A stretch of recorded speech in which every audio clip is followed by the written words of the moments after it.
Peter, I'm curious what your thoughts are about the Hyman-Minsky model that talks about debt deflation and the risks that occur when debts begin to rise faster than earning power. Well, obviously, if, the reason that, or one of the reasons that the Federal Reserve is artificially depressing interest rates is because it recognizes the enormity of the debt that everybody is carrying, right? The individuals, corporations, the US government. The only reason a lot of debtors can continue to service the debt is because the payments are so low. We found out during the housing crisis, when you take out a teaser rate on your mortgage, when the teaser rate matures, a lot of people can't pay the mortgage. But a lot of people didn't care because they figured, well, the house price is going to go up, and so I'll refinance or I'll sell at a profit. But so when you have a lot of debt, the interest rate is very important. But even to the point where if the debt gets so large that even at such low interest rates, you can't afford to make the payments. During the housing bubble, a lot of people would point out, all this home equity, because I kept saying we have too much debt. And they would say, yes, but look at all the home equity. And I would always come back and say, well, the home equity is temporary. The debt is permanent until it's defaulted on. So you may have a lot of equity in your house, but what happens if the market price of your house goes down? All that equity is gone, but the debt's still there. And so what the Fed is trying to do is keep us from insolvency by artificially suppressing rates. But by artificially suppressing rates, they allow the insolvent to go even deeper into debt. So ultimately, when they do go bankrupt, because it's going to happen just by the law of numbers, when we all do go broke, it's a much bigger crisis because we've accumulated far more debt. Mike, I want you to have an opportunity to debate here on the affirmative. You've been very descriptive in your analysis of the historical function of the way markets have worked.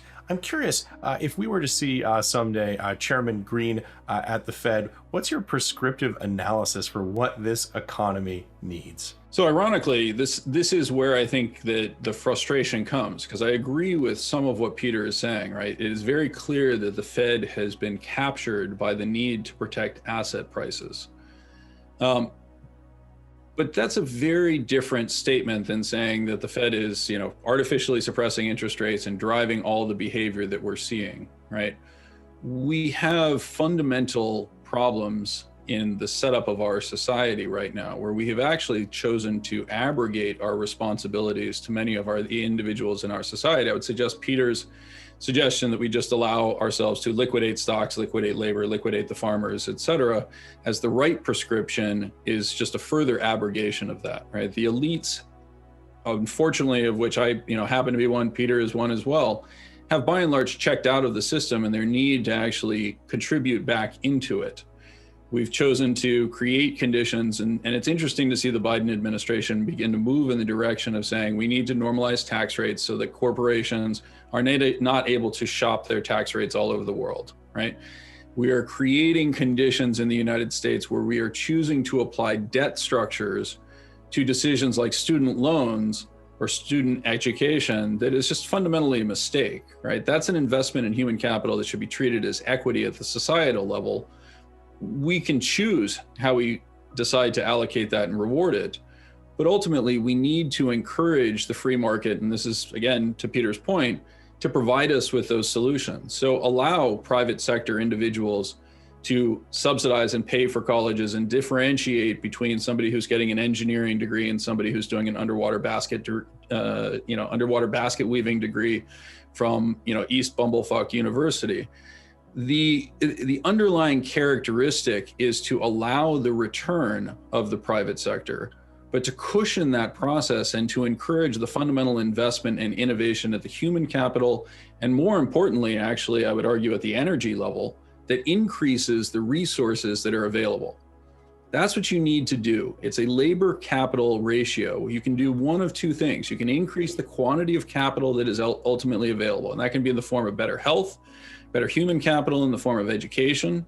It can be in the form of improved infrastructure, et cetera, that facilitates the creation of the opportunities that allow us to get out of this. Yes, I 100% agree, but the best way, or probably the only way to achieve that, is through a free market.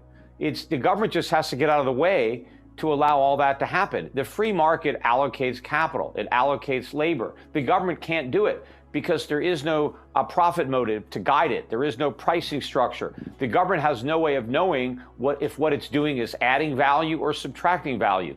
But the free market does. Individuals will pursue their own self-interest in a free market, and people will get the education that they need, and entrepreneurs will find ways of providing it, for a fee in competition with other entrepreneurs. I mean, but right now we have the government erecting all sorts of barriers to the things that you want. And so what we just need is to take down those barriers so that the free market can do what the free market does best. What the government is supposed to do is simply protect our lives, liberty, and property. That's what it's supposed to do. It's not supposed to interfere to try to improve our lives. It's simply supposed to protect our rights. So unfortunately, I think that's, again, we agree in a broader prescription, but the actual mechanics of what you're describing, Peter, are really, really hard to achieve, right? Does the government protect me against Google? Does the government? You don't need protection against Google. Google can't force you to use their search engine. How's Google going to hurt you? Peter, that is simply not true. That is simply not true. The world that we inhabit, in order for me to be a productive member of our society, I have to use these services. I have to use electricity for my local utility. I have to access the internet. I have to use search engine.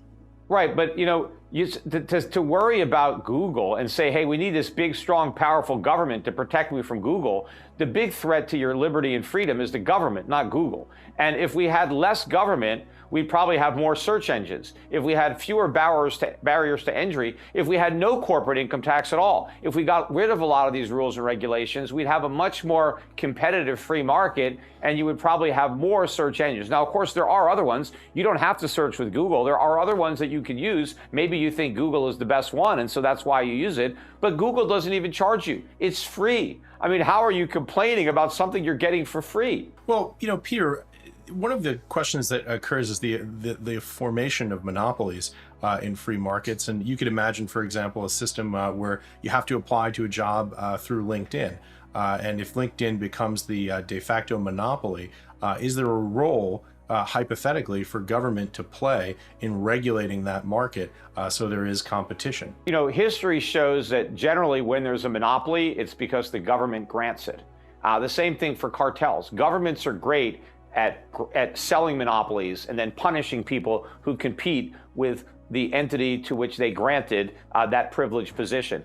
But to the extent that somebody achieves a monopoly without any government protection, if somebody achieves a monopoly, maybe go back to John D. Rockefeller at Standard Oil, to the extent that someone achieves a monopoly by just providing the best product at such a cheap price that nobody can compete, there's nothing wrong with that. If you go back to the breakup of Standard Oil, it wasn't Standard Oil's customers that were complaining. It was the competitors that couldn't do as good a job. They were the ones that were complaining. So we busted up Standard Oil, not to benefit the consumers, but to benefit their less efficient competitors. So no, I would have put my faith in a free market to regulate competition, because whenever the government gets involved, it screws things up.